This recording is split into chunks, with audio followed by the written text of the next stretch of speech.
బాలమణి 10 నిమిషాల ముందు వచ్చి ఉండొచ్చు కదా. హంతకుడి వారా నువ్వు? ఏంటమ్మా ఎందుకు అన్ని కొట్టావు? వీడొక హంతకుడి తాతయ్య.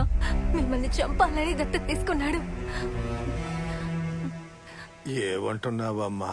వాడు నా మనవడమ్మా. నేను అలాగే నమ్మి మోసపోయాను.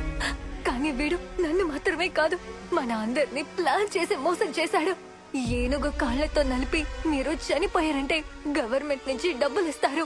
ఆ డబ్బు కోసమే తాతయ్య మిమ్మల్ని దత్తత తీసుకున్నాడు.